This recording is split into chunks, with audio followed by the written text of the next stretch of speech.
when Storyteller was just a little girl, and before she knew that stories could be doors and not just verbal decorations. She believed that the living room next to her bedroom was occupied by ghosts.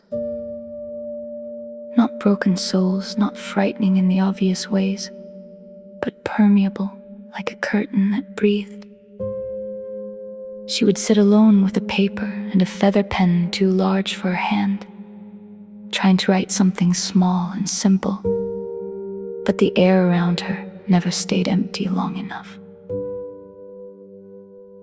At first, it was only a feeling, a weight just behind her shoulder, a pause in the room that did not belong to her. Then came the shapes, not fully seen, but undeniably present. A tall figure with a hat and watchful eyes standing just out of focus.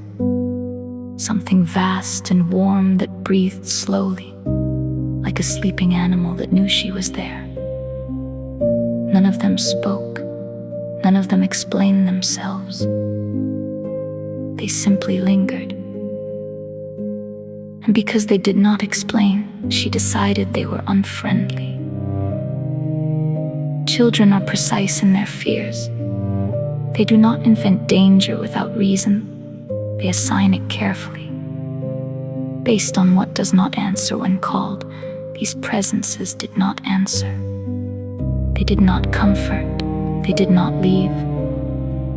So she named them ghosts, though not the kind that rattled chains or lived in stories told by others. These were quieter, more patient.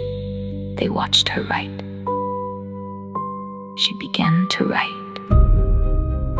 Every word she placed on the page felt like a small boundary, a way of organizing the world, so it could not organize her first. Sentences became fences. Paragraphs became rooms she could close. If she could describe what was happening, perhaps she could reduce it. If she could give shape to the feeling, perhaps the shapes behind her would lose theirs. But the opposite happened. The more she wrote, the clearer they became. The tall one leaned closer, as if reading. The fractured shadows sharpened at its edges, its interruptions no longer random, but almost patterned. The large, quiet presence shifted its breathing to match hers, slow and deliberate. They were not retreating from her words. They were approaching them.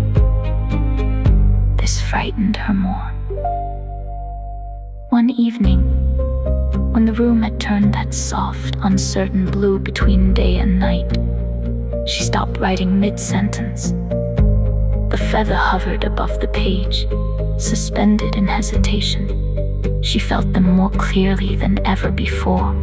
All of them gathered, not surrounding her, but waiting. Waiting for what?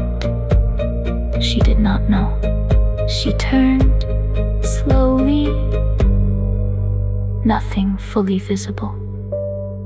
Nothing she could point to and say, "There you are." But the feeling did not vanish under her gaze. It remained steady and undeniable.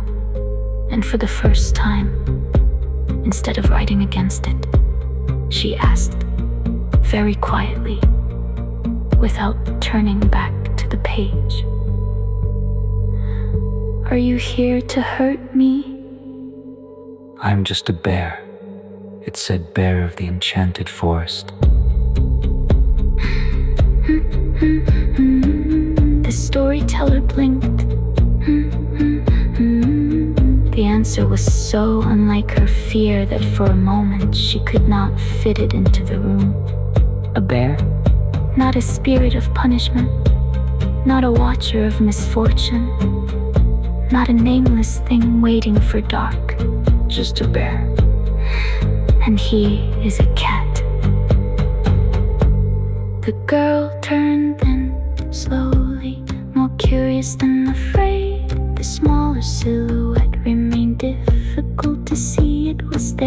unmistakably there, but blurred at the edges, as though reality had not finished agreeing to it. And that was the beginning of the storyteller, who first believed she was haunted, and only later understood that she had been a company all along.